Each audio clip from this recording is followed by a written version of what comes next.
We are stoked. I'm a terrible sore loser. I don't follow the rules. All the bearded guys seem to lie. Yeah. There are rumors galore. I am so up and down on my emotions right now. Retain salad. Okay. Where there is smoke, there is always fire, etc., etc., etc. You don't do it.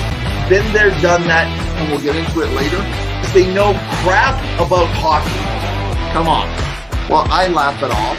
I have no issue. Here's the thing, though. I have nothing to do. I'm okay with this deal. There was no other option. So now you have nothing. We already blew it. Win now, win now. It paid off. I will eat my pants. Hey guys, it's Two Guys in Hockey Talk. I'm Pavel the Cat Sigmund, and I've got my beautiful beardless co-host. Hey, it's Evan Reynolds at your service again tonight with another Two Guys. Which episode are we on tonight, man? We are on episode 24, season 3. If you're checking us out just for the first time, make sure to go back and check out our previous episodes. Evan, it's a jam-packed show for us tonight. Hey, it's gonna be a ring a ding dang dongy. If you guys are hearing things in the background, it's just because of all the noise and chaos of free agent frenzy. I mean, essentially the trade deadline that's happening. But before we begin, grab your beverage. You betcha, man. Here we go. Cheers. We hope you're doing well at home. And we've got a jam-packed show. We've got a lot going on. What's been going on with you, Evan? How are you doing? Well, I'm doing good. I'm just wrapping up work a little bit later here. I'm at the beautiful new palatial studios of Two Guys in Hockey Talk. I'm trying to put together. I will say, by next week, I may not be able to afford this unless we get some new sponsors. I'm scrounging up all the pennies and dimes that I can find in between my couch love seat. All right. Hey, I just want to mention to everyone, we've been talking about the prospect stuff. I know we kind of were talking around this time, so we don't want to be talking too much about the prospects. I wanted to get past the trade deadline and all the stuff going on. We've been building up for this for weeks. You can never be too early for trade deadline. Everyone just loves a rumor. So we're still a couple weeks away from some of that kind of stuff we'll be bringing, but we will give you a week's notice in advance when we start hitting on prospects. So all you guys that don't give a crap, then just don't watch that week. Yeah. So there are some big news out of hockey, which we'll get to and try to kind of talk about every little thing that's been happening. I know there's been some rumors flying around, some potential trades with some movements, some signings. But one of the big things that has been out this past week, and there's been a lot of vocalization about it, is the Heritage Classic and the potential cross-check with Austin Matthews on Rasmus Dahlin and Buffalo Sabres. Now, of course, they lost. Peter Mrazek, what is up with their goaltending there? It's been struggling, right? Yep. Toronto keeps pounding away, and they just can't find the answers. Exactly. As what's been happening. But, he got 2 suspensions for the cross-check to the neck. Was it warranted? Did it deserve? What are your thoughts, Ed? Okay, so it was interesting because you know how the first thing they do on social media is everyone shows by Matthews. It doesn't show what Dahlin was doing to him ahead of time. Now, it's 100%. Easy for, I hate this whole thing in fast, when it's in real time, it's like psychological time versus real time. We see everything in a slow replay and fans get all over the place. At first I looked and go, whoa, I've never seen Matthews that mad. But we also don't know what was happening throughout the game I didn't watch the whole game, but I saw some other plays. There were some cheap shots. It wasn't just Dahlin. And in front of that net, now he didn't get hit the same way. So to me, he deserves something because of what happened. But I think 2 games is fair to a guy who has no history of this. I mean, I'm going to guess that maybe you think that Matthew should have got more? No, I agree with that. 2 suspensions was a fair amount. I mean, we rarely agree on this show, which is a highlight. So that's pretty impressive. I'm turning my keys out the door, man. We're done with our show. We just keep agreeing. But the only reason is because he is a first-time offender. He is a bit of a superstar. the problem is that, say what you want about previous calls, whether they were missed or not, the game is very fast, and we've talked about reffing and some of the things that have happened in the past, but you can't cross-check a guy in the net regardless of what had happened before, and I think that's something you want to get out of the game. And he could have injured, Darlene. I mean, good for Darlene for sticking up to, Matthews. And I know Matthews has been pushed around a little bit, and pounding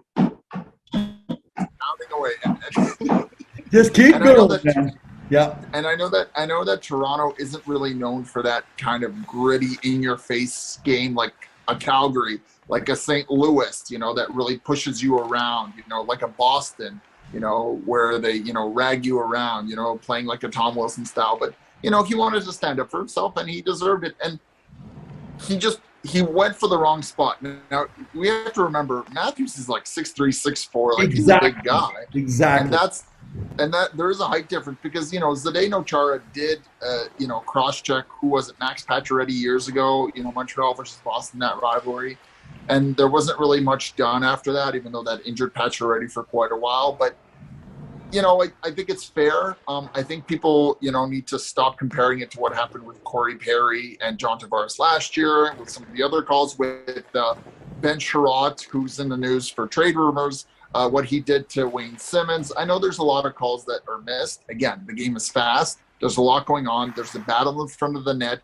Matthews was in the crease for Anderson, So, you want to get out of the crease, if it was Mike Smith in net, he'd probably throw a few gloves himself. So let's look at this, though.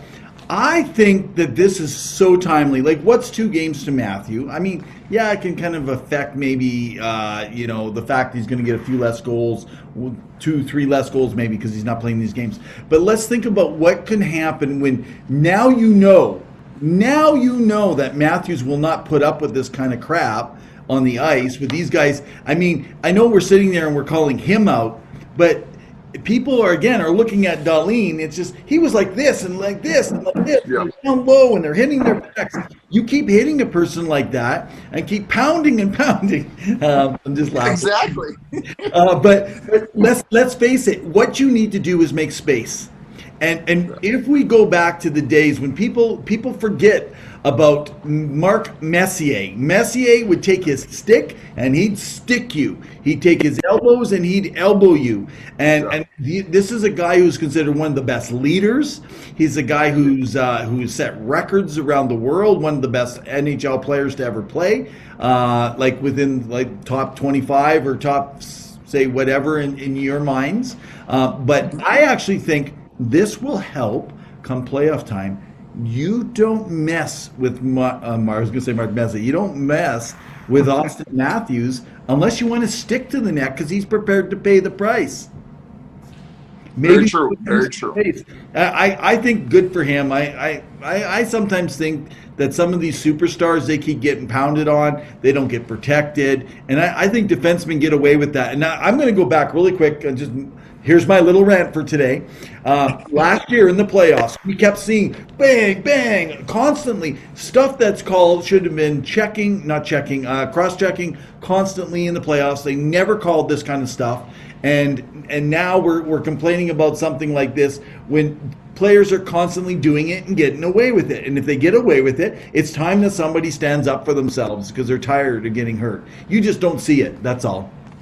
Yeah, and you have to really kind of look at the duration, the frequency, and the timing or the intensity even of the cross check. Like, is it happening very intensively? Is it against a vulnerable place on the body, or is it just against the back where you're just trying to move a guy against the boards because the puck is kind of stuck there and you're trying to get it out of your zone, right? So it definitely is questionable. We've talked about, earlier on this season how the cross-checking rule was brought in to be more implemented this year. They tried it in the preseason, and we talked about how you were wrong, which is a beautiful thing, and I was right, and how they didn't enforce it because they don't care.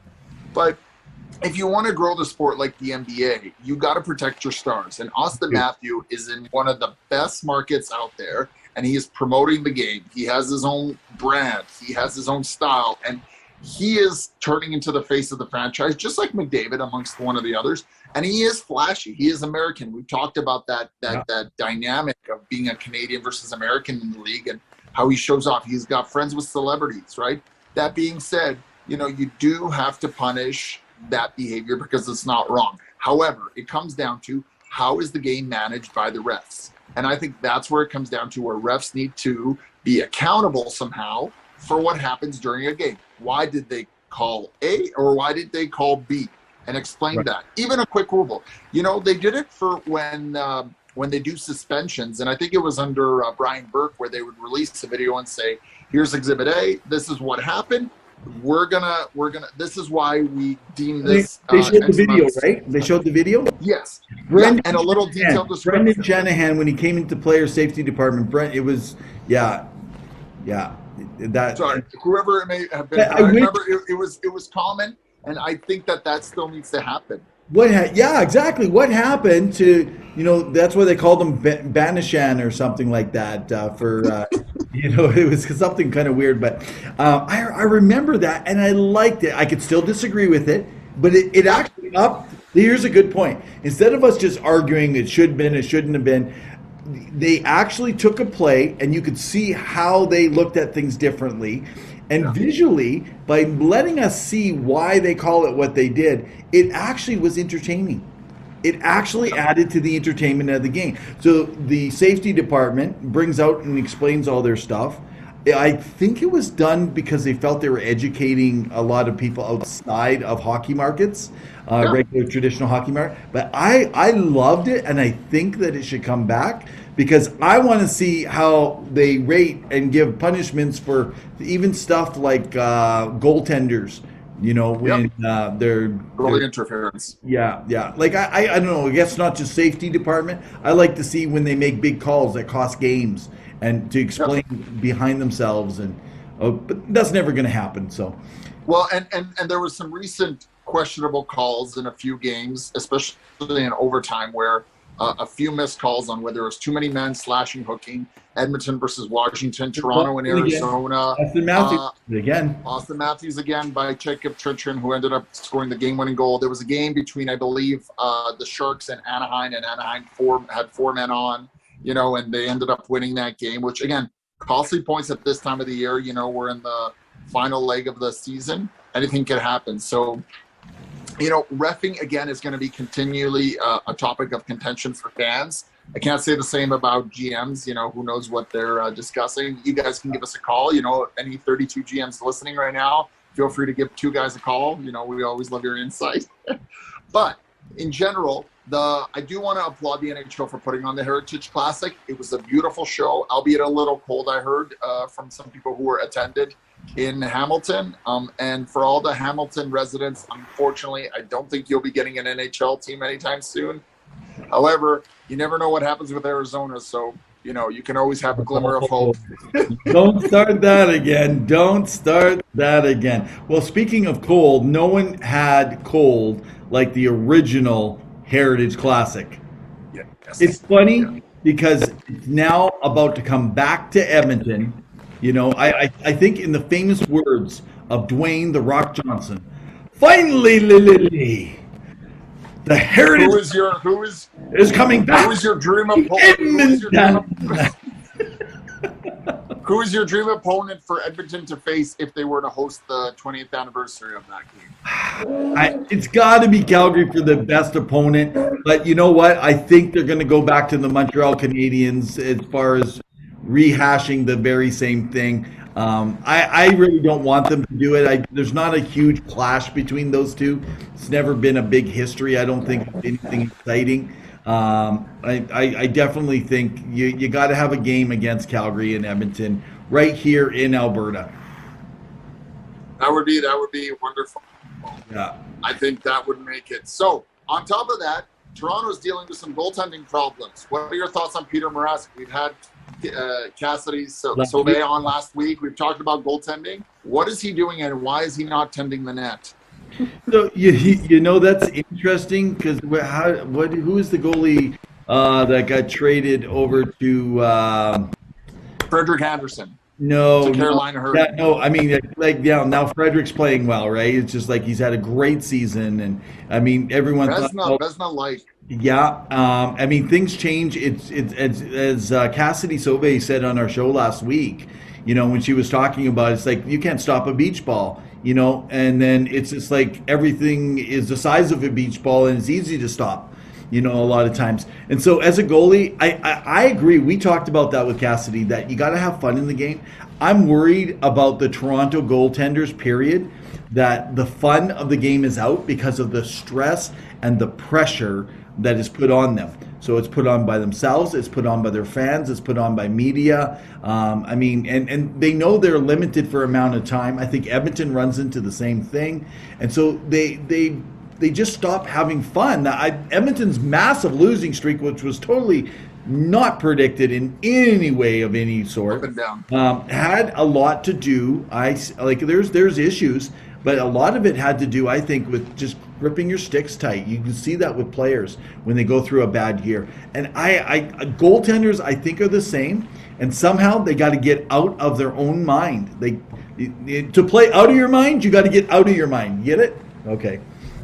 Fair enough. No, I think you're the one. You're the expert on goaltending, not me here. So I'll give you that bone. Yeah. But I will say that I actually think that you know, if you're a Maple Leaf fan, just give it a little time.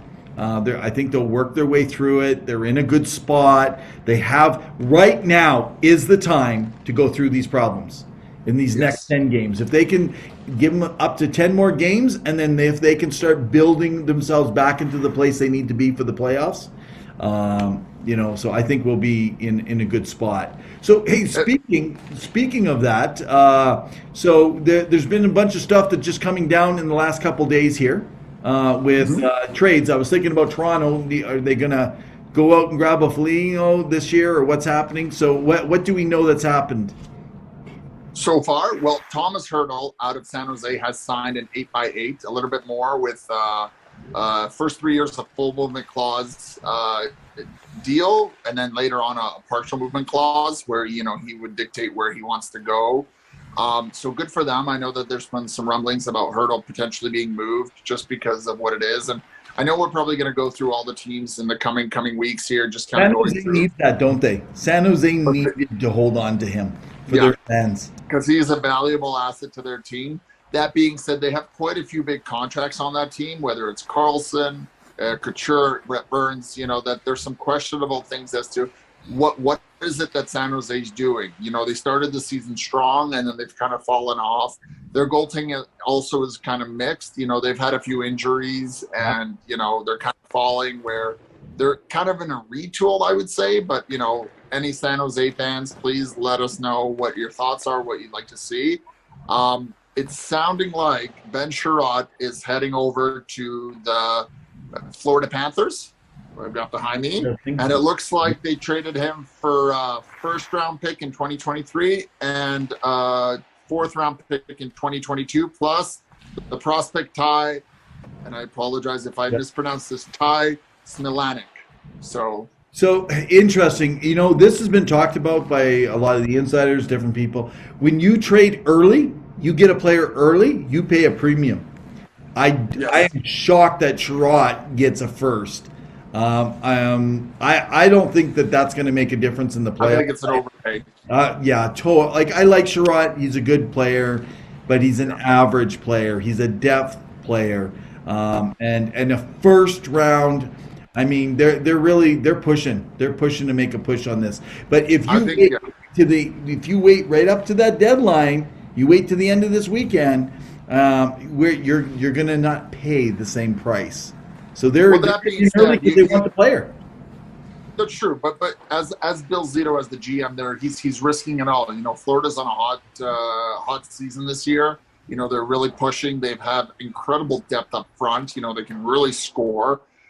Their defense is solid. Probably not one of the best, but solid enough to make a few rounds. Now, granted, this team hasn't beaten first round in quite a few years, so you know that's going to be a big uphill battle, especially since they have to go up against either Toronto, which I know have their own woes but can still score. You have Tampa Bay, so the Battle of Florida should be exciting if they face each other again. And then, of course, you've got Boston, who's creeping up in the standings, and they've really turned it on because of what Brad Marchand, Bergeron, and Pasternak have been able to do, right? And they have some depth there. So it'll be interesting to see what happens in that division, as well as, Washington can, surprise some people. Carolina's on fire. What will they do? And I think they're just going all in, and Bill Zito believes in his team, and I think they consider themselves a cup contender, and we'll see how it goes. Now, I question the goaltender and whether Bobrovsky can really win a round or two, but we'll see. We're still around, I guess. Spencer Knight is unproven. Yeah. Well, and I have no real concerns about their goaltending situation. Actually, my concerns are about their defense still. I get why they went after Sherrod. I just don't think they have a solid enough defense to go around. I mean, teams are coming in and getting a lot of shots on net. They're giving room into the defensive zone. They're giving up that time because they got great forwards that spend a lot of time in the offensive zone. They're getting good possession. I just when they have a lot of gap space. I've noticed in a couple games that I've watched in the last couple weeks here that surprised me. And I'm worried when you give up first rounds right now. But I get it, man. You got to make a move. It's just that they're dealing with Carolina and Tampa, especially. Those top three teams are kind of and Colorado, right? So those are kind of your four teams that. Well, they wouldn't have to face Colorado. No, I'm not talking about facing. I'm talking about to win it this year.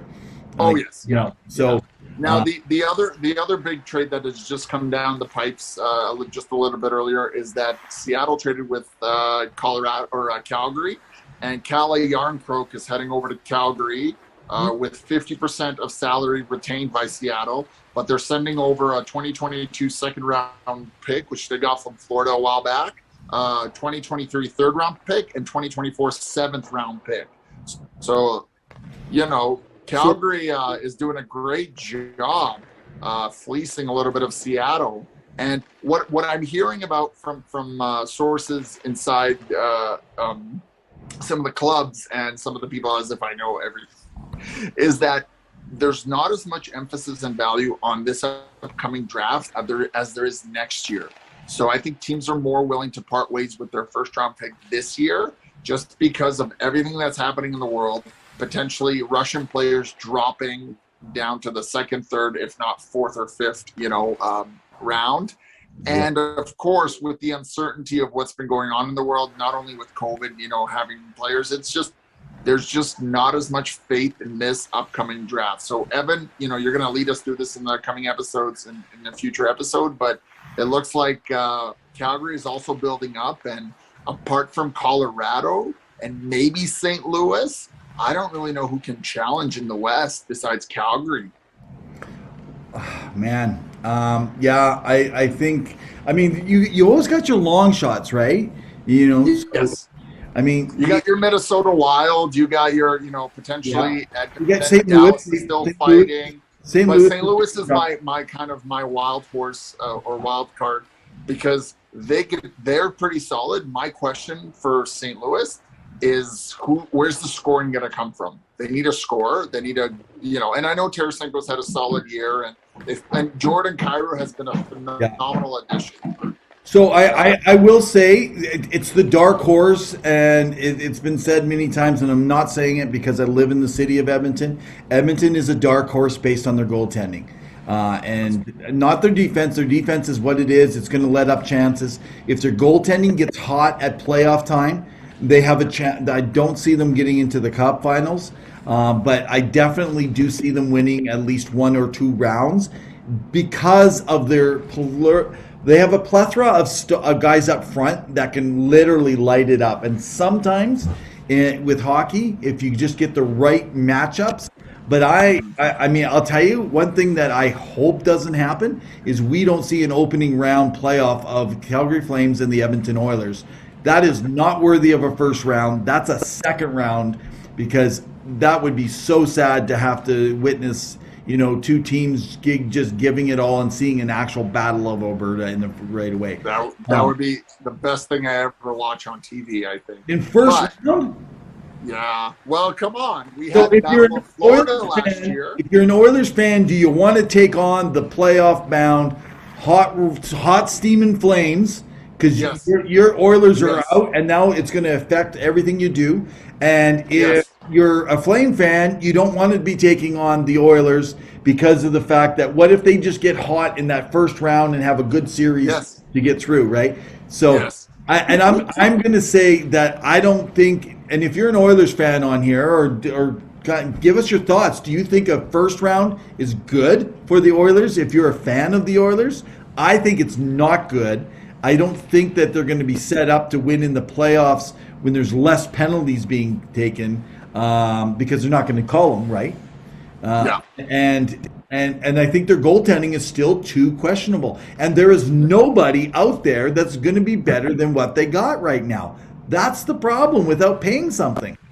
100%. 100%. So Now, I do like, want to. really, there's only Colorado and Calgary in the West, though, as far as a really good shot at coming out of there to be the top contenders. So I 100%. I predict Calgary, Colorado. I'll call it right now. That's going to be your Western Conference final.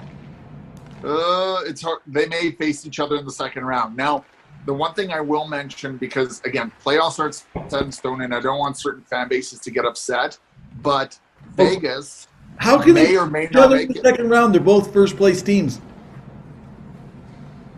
because it depends on who they would play in the first round. If both teams win theirs, they would meet together. Guys, correct me if I'm wrong. You guys do the math. We're just two guys here talking hockey. We are talking hockey.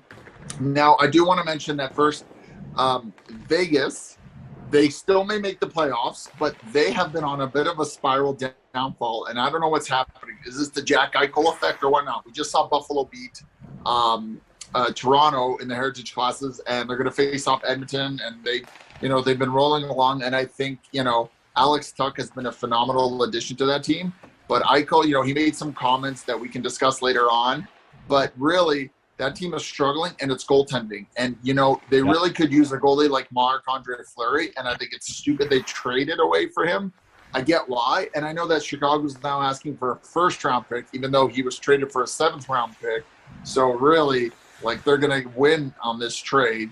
And the other team that I want to kind of mention, because I'm wearing the jersey, is the Pittsburgh Penguins, because they are a running machine, and I can never count Crosby and Malkin out. However, they haven't won a round or in a while in the last, I think, 2-3 years. They've struggled. So I don't know what to expect from them in the playoffs. What are they going to do? Are they going to go in for someone? I know they were interested in Sherrod. He was kind of a Berkey kind of player.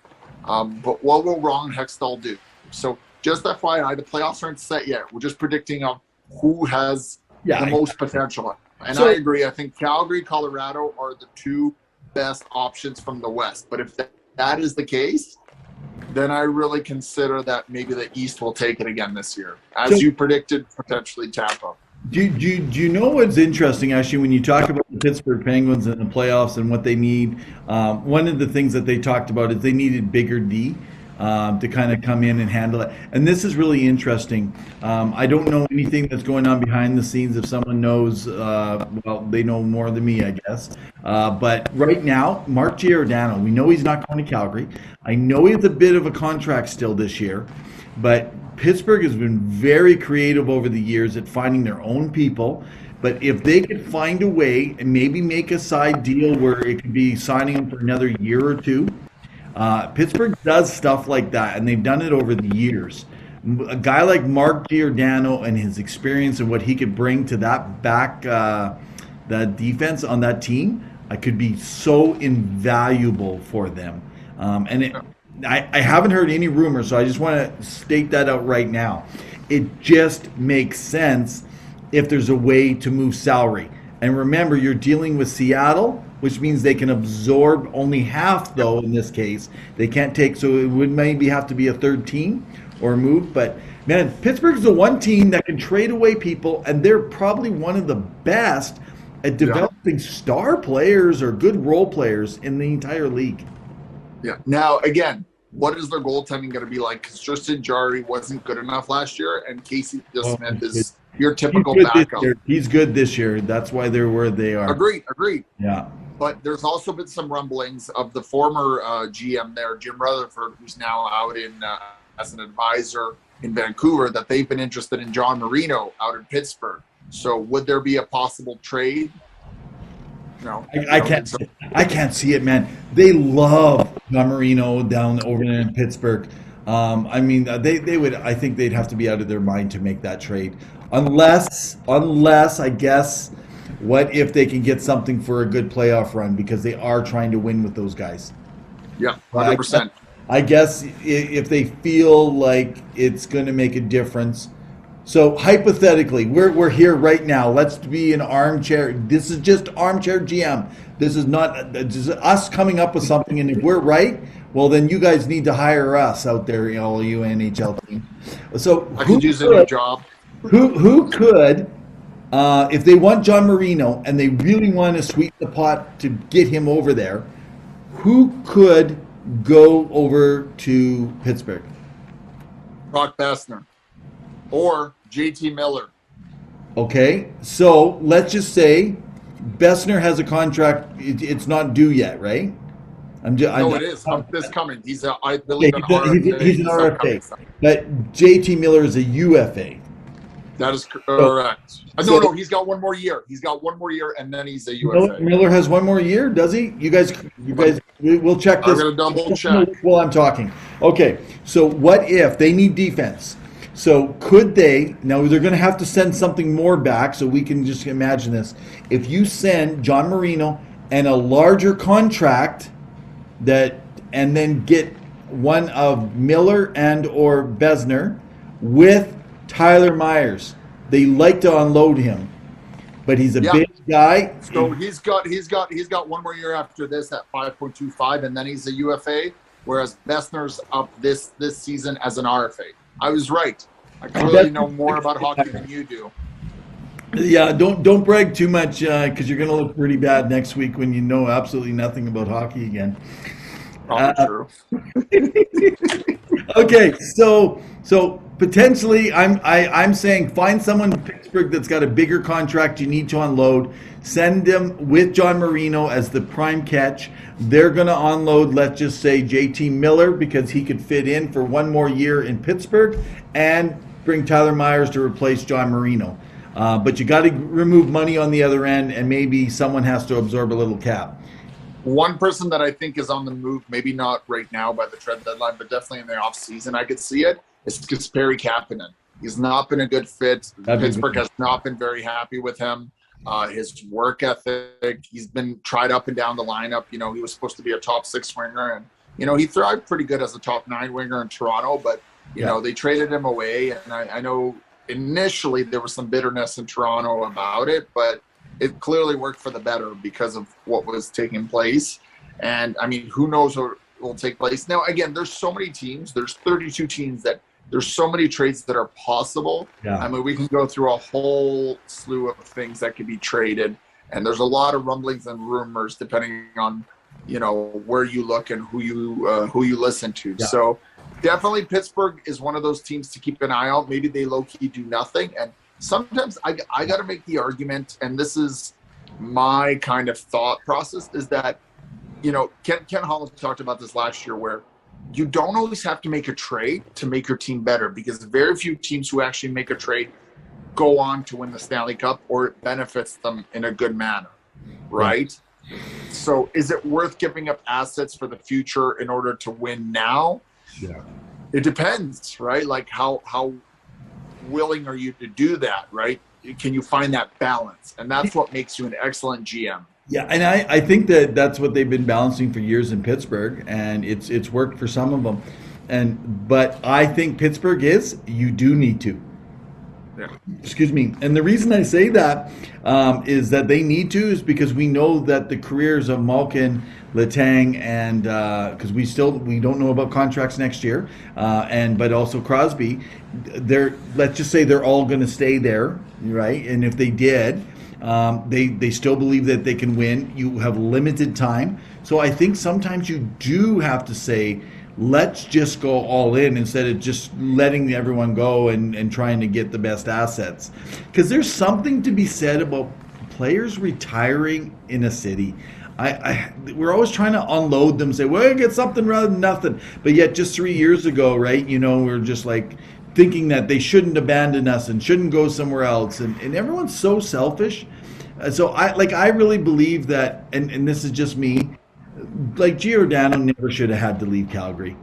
I think that that's a sad story. It could have been retirement this year or one more contract of a year or two, even at a lower price or something, right? So I always worry about that. Like Sidney Crosby should never play for another team and try to get something out of him because he's still really good. I think that he should always be a Pittsburgh Penguin. I would only add one caveat, which would be the icing on the cake, is if he went back to Anaheim for the team that wanted to draft him when he first came into the league, and instead he went to Pittsburgh. Can you imagine how angry Berkey would be?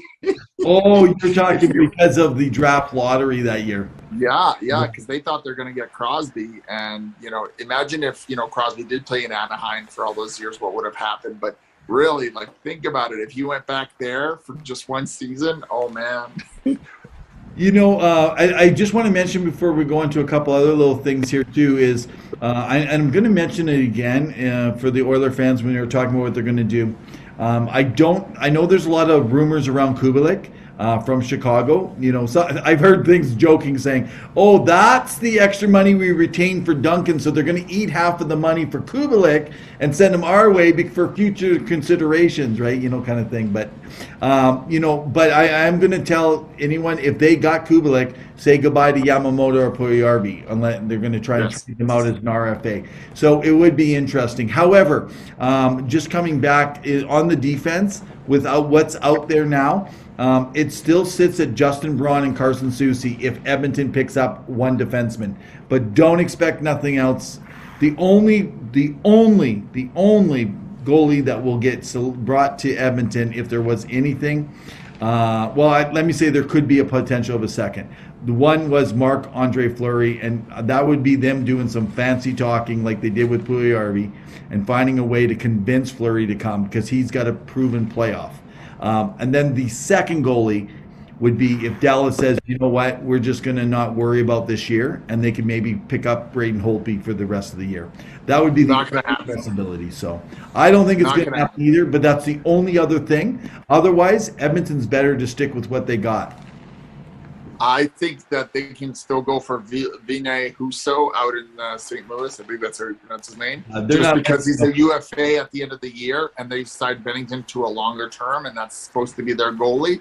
And would you not want to, we talked about this earlier, but he's not retiring. He's just in this entry-level deal. Would you not want to get assets for someone who may just walk in the summer? Not someone who you're going to have to maybe play in the playoffs as a potential. I don't see. I think they'll consider Husso as a rental, because what you're going to get for him, how much would it cost to go get that kind of backup goalie that can actually win for you in the playoffs if Binnington goes down? So I think it'll be the other one you didn't mention, and there's some big questions, is in Ottawa, and whether it's Anton Forsberg or Gustafsson plus Matt Murray. I mean, I know Matt Murray now is out, and he had a better season than he had last year. He signed that big contract for 4 years, but really, who's your starter in Ottawa? Because one of those goalies is definitely going to be could potentially be a starter somewhere else, right? So there's definitely, there's a lot of movement. Now, the other thing I did want to mention also is that Klingberg is probably off the market just because of Heiskanen getting mono and being out.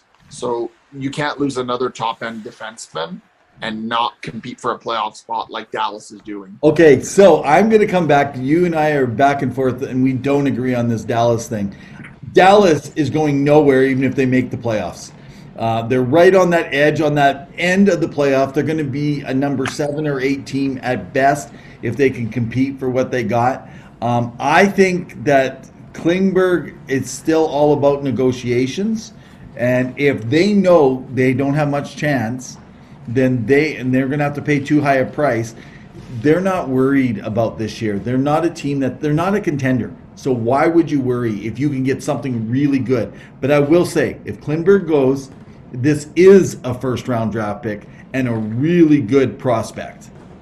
But he's up this year, so it doesn't matter. So he walks at the end of the year. No, he walks at the end of the year. Exactly. So why keep him? You want to trade him. You want to get something. That's what I'm saying. But everyone's saying they're going to hang on to Klingberg because with Heiskanen down, so they can make their playoff run. It doesn't make sense. You're going nowhere in the playoffs. So I think let's just use some logic. Like, what are you trying to do? Like, what would be the purpose when you get nothing and you don't go anywhere in the playoffs, if you even make the bloody playoffs? It doesn't make any sense. I think if you follow Revenev on Twitter, then you know that you're going to get bashed by all the Dallas fans right now because, he doesn't think we're going to make it and do blah, blah, blah, blah, blah, blah, and so don't at me, at Evan, at Revenenners, but also give him a follow because he's got some good material on there. I'm sorry, but Dallas, whether they go or not, they could be a dark horse as well because of the fact that they just went to the Stanley Cup final 2 years ago. They re-signed Joe Pavelski for one more year, who's been phenomenal. Jason Robertson has been an outstanding player for them as a young player. He's been doing really well, and playing a little bit better than his brother Nick out in Toronto. Granted, he hasn't had the same opportunity. And so in my mind, I think Dallas is retooling, but they could still make a good push. And I wouldn't be surprised if they made an impact. And I think Dallas can do damage, but it also depends on if they make the playoffs. And they're right in it. And again, my biggest question right now about the West is Vegas. What will Vegas do? Because you've got Edmonton, Vancouver, Dallas, Nashville, all around that same area. And they're all clawing away at being able to be in the playoffs. So I would say don't listen to Pavel the Cat when it comes to Dallas. He thought Joe Pavelski will where is he going to sign next year? I said he was staying. I knew, so he knows absolutely nothing about the Dallas stuff. He may know about other teams, but not that one. Anyway, I'm joking, guys. I digress. But yeah, no, absolutely. It's a poop show in the middle there, right? Because we're a PG-rated show sometimes. But yeah, okay. So hey, let's talk about Vegas. What is the chance, the minute chance, that they still find a way to bring Fleury back, even though they said no, and that they wouldn't be bringing him back because they're struggling so much? Is there a way they could even find to move some salary cap? I mean, I don't even know how they even do it. Yeah, they made Jack Eichel work. They can make anything work. The fact that Mark Stone got on LTIR with his back, which, again, back problems are very serious, and it really can take you out of the game. They'll make it work. They're stepping around. So right? And just like Tampa, they'll be X amount of dollars over the cap. Those will here's the problem with I want to bring up with Marc-Andre Fleury. Here's the problem, because I don't know the loophole. You guys might know the cap really well. Mention it, put it in the comments, say something, even if you're watching this later on, if you don't see it written already. But my understanding is there was certain cap that was eaten early on, and how the movement, when you trade a player within a trading year, I do not think Chicago can do it, which would mean you'd have to bring Seattle or Ottawa or some other team that wants to eat the cap and get something for it. I think it's too hard. I think that when they got Eichel, they knew he might not be back at this time. I think they've had too many players injured, and I actually think that they're going to look like they're getting somewhere, but they're prepared to miss the playoffs for 1 year. That's my prediction. I don't think so. I think there's an expectation from ownership to go all the way. There's no ifs, ands, or buts. They've gotten rid of a lot of players, a lot of draft picks, and they've really thrown it all in to go for it. And what their motto was cup in the first 5 years. Well, we're in year 5, which is crazy to think of Vegas. And they are on the cusp of potentially missing their first playoffs. Now, they may miss it and then come back next year stronger than ever. I mean, injuries plague every team. You can't, portray for that. I wonder about the coaching and Peter DeBoer, and is he the right fit for a championship team? I like Peter DeBoer as a human. He's a great coach, but he's never been able to get a lot of the teams he's coached over the hump, right? Then why did they bring him in? They got rid of Gallant to bring DeBoer. Well, And look like, how well DeBoer's Gallant is gone. doing in New York. I Look at know. the Rangers. I think you and I agreed, and in fact, we were shocked that Seattle didn't go after Gallant. He was the perfect candidate. And I'd like to say there was a lot of media out there that was pushing for Gallant. Let's move over to the Rangers. Let's talk about them. Yes. Yeah. So, yeah, Gallant. I remember when they were making the move, and I'm not going to mention the names that were all over on their social media and talking about how it's such a bad decision. You don't get a coach like Gallant in. They need to get the young guys. And they, oh my goodness, I was like, they are bringing Gallant in. They need to turn this team around. They need to actually teach structure, et cetera, et cetera. And now, of course, it helps when you have a goalie, a Vezina, contending goalie, one of the best goalies to play, percentage-wise, as far as their save percentage and wins in the NHL in 30 years. Yes. I mean, that is nuts. Okay, let's talk about the Rangers. What's some thoughts on them? First off, they are a goalie factory machine. The fact that they've been blessed with Brian Leach, Henrik Lundqvist, and now Igor Shesterkin. I mean, okay, hang on. That's no credence to Alexander Georgiev and some of the others that have gone through, but to have like nonstop solid goaltending. I just want to correct you because there's a bunch of people thinking right now something weird. You said Brian Leach, he's a defenseman. You meant Victor. I know what you meant. Yes, sorry. This is why I admit I know nothing about hockey, right? Yeah, they played at the same time. They played at the same time. That makes sense. So, okay, anyway, keep going. So they know how to produce goaltender. Now, one of the biggest things we've talked about previously with other teams is that they've had a lot of first-round draft picks, right? And they may not have come to fruition completely, but they've been able to better themselves this year and grow into that role. They may not be the studs that you expect, like the Connor McDavids, the Austin Matthews, the McKinnons. But, Alex Raffiniere, he's one of the best 5-on-5 producers for that team right now. So he is a solid player. They had to get rid of Buchnevich, which was a hard loss, but they brought in some other guys, and that team knows how to score. Now, granted, you have Jacob Trouba, who's having an unreal season, and that's one of the reasons why Winnipeg is struggling is because they lost that whole left side. And Jacob Trouba, when he signed that contract, I thought it was a little bit much, but he's been playing up to par. He is physical, has some of the biggest hits this year, clean hits. If you want to see a good clean hit, watch Jacob Trouba in the Rangers uniform because he is dynamite to watch. And you have some solid centers. You have Panarin, as some people like to say, and he's an elite winger, albeit he's not doing as well as he did last year where he was in the conversation for Hart. You have Zibanejad, who is an elite center. You have Ryan Strome, who's been able to play solid, and you have Ryan Reeves, whose dad has been on the show, great player, physical presence, knows how to move bodies. He pounds his way through the ice. But I like the Rangers in terms of what they are. Their goaltending has definitely gotten them a few extra wins, which goes to show you it's the same thing whether it's Toronto or Edmonton or Vancouver, where a goaltender can steal you a win or two and you should buy him dinner because of how well he plays. But I like the Rangers. I don't think they're a cup contender, but I think in 2 to 3 years, they're going to be very difficult to get by. Yeah, absolutely, right? I mean, 100%. The Rangers are one of those teams that are definitely up and coming. It's going to be interesting on how they're going to manage some stuff in the cap space. I will say everything I'm hearing about Lafreniere is that like 5-on-5, he is phenomenal. And he's worked so hard on his defensive game is what we hear. And he hasn't got a lot of chances. But Gerard Gallant does not give you opportunities unless you earn them. And I'm a little worried for a first-round pick and I even rated him high. I am shocked. I feel like it's the system. I think he would do much better elsewhere. But they believe he's going to come around. So what I would say is we need to see a player that's close to a point per game at least next year.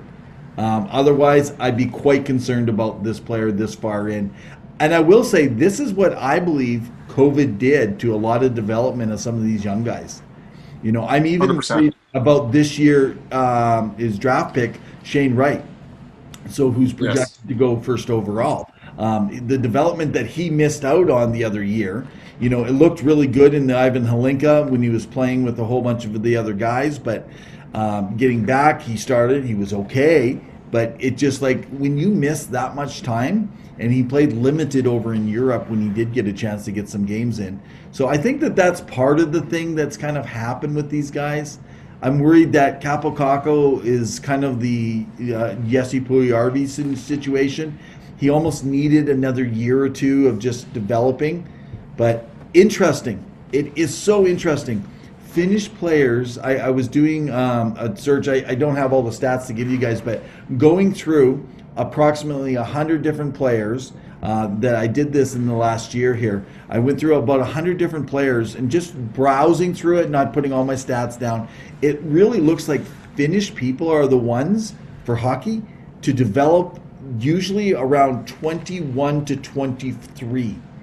That's when they really come into their own very differently. And it doesn't matter what path they took, whether they stayed in Finland or came over. So 100%. And I think the best example you can have, and even coaching style, is the Carolina Hurricanes, who have a lot of Swedes on their team. Timo Teravainen, Kakaniemi, I believe it is. Jesper Kakaniemi, right? Like a lot of, Sebastian Aho, and some of these players, and you see how elite they can be. But it took a while, and whatever Rob Brind'Amour's doing with his system, it's making them work, because those players are very underrated in terms of how they produce. Granted, they have an elite blue line as well, but those forwards, they put up those numbers. And when we were creating the potential Team Finland Olympics roster, a lot of their players came from Carolina. So it goes to show you that Carolina knows how to develop Finnish players, and it's interesting to see what takes place. But yeah, with the Rangers, I don't know if Capo goes out this year, and I wonder if Strome will stay. You guys can let us know if you think he'll sign a big contract, because yes, the Rangers need to do some asset management, right? Especially since they got a new GM. So it sounded like you said acid management, which means hopefully they don't have to do that kind of management. So, hey, I just want to mention we're coming up. We're going to wrap up. I'll let Pavel give some final thought here. I want to give my final thought just on for you guys on prospects. So let's step out of the NHL for just a moment. Interesting. I am so pumped right now and excited. We've mentioned on our site. We put it up there with Connor Bedard and what he's doing right now. So basically, if you look at his last 32 games, he has averaged more than 2 points per game in that time span. So he's sitting right now with 76 points in 48 games. But listen to this. His 48 games, he has 38 goals. Connor Bedard, he's 16 years old still. He is projected to finish. He doesn't have a lot of time left. He's only got like 14 more games. Right now, they're projecting him and that's in his early season slump, which wasn't really a slump, to have 98 points in only 62 games with 49 goals. This guy is, I am excited. I really hope, I'm going to be honest with you, I hope Matvei Mishkov gets himself out of Russia some way, somehow, so he can come play next season somewhere over in North America, whether in the USHL or in the CHL. Because if he gets over here, he has a shot to be drafted high. If not, I could see Mishkov going as low as between 5 and 10 overall, because they're worried about the Russian factor with what's happening. I think that's more of a media speculation. What they're saying from inside, Darren Dreger was reporting, was that teams are still very happy to sign players and draft them and see how they go, because I think it's just a matter of publicity, because it's a business at the end of the day. But that makes no sense, because we all know that right now teams have been very forward, and they've talked about, because they're always worried about players coming over that are playing in Russian leagues right now, and that was when things were going well. So that I don't feel like that's an accurate statement to make. If that's what I haven't heard him say that, but if he thinks it's not going to make a difference, it's going to make more of a difference than it's already made. They may take it, but if you're a team that needs someone and you think you got to wait 3 years, he's going to drop one or two he's just going to drop. I'm telling you. We'll talk more about prospects. So, okay, final thoughts. We're well into overtime again. Oh, wow. Of course. 2 guys in overtime, as always. 2 things. First off, Ovi has finally surpassed Jaromir Jagr for 3rd all-time in goals. So congrats to Ovi, the grade 8. Probably, I think he's 33, 34 goals left to reach or if surpass Gordie Howe, who's at 801. Wow. So probably meet it by next season. So keep an eye out, because the fact that he scored from that same point just goes to show you that defense hasn't really changed in how many years? 15 years. And really, like, apart from Matthews and Draisaitl, who can really challenge for that many goals in a season, right? It's going to be very hard to do. So for that, and as well as to the rookie goaltender out in Toronto now, I'm going to butcher his name, Eric Skalgreen. Skalgreen? Shalgreen. I apologize. Shalgren. I think Shalgren. That's okay. Hey, guys, you practiced this before we came on the podcast even. Shalgren got his first shot at. Well, listen, practice doesn't make perfect, because I know nothing about hockey. So he ended up getting a shutout against the Dallas Stars, you know, so you were right, Evan. The Dallas Stars aren't going to the playoffs because they couldn't beat Toronto. So clearly it's a bust. Right. But no, it was essentially good for the kid. It's a big expectation. It's a huge market. Of course, you know, you want to see everyone succeed, and you love good stories. We love good stories, but we hope that this is a bright future for this young man. Absolutely. All right. Well, we, on behalf of 2 Guys in Hockey Talk, we want to thank you for joining us today. Follow us on Facebook, Twitter. You can follow myself at Revenev. You can follow my partner. He represents our site for at hockey_2. I think it is hockey_2. So definitely come on. If you don't like what he's doing, just unfollow him after he's done. Or you can follow him and his cats on Instagram at Color Avenue. So, yeah, guys, also just put a thumbs out there. And, hey, we want to thank our ASAP partnership with what's happening. Follow us on ASAP if you're a part of ASAP. You can follow us on ours, but you make sure you stay on ASAP and keep following what they're doing. They got some great stuff happening. And so anyway, on behalf of 2 Guys in Hockey Talk, in the meantime and in between time, keep your sticks on the ice, everyone. Stay safe.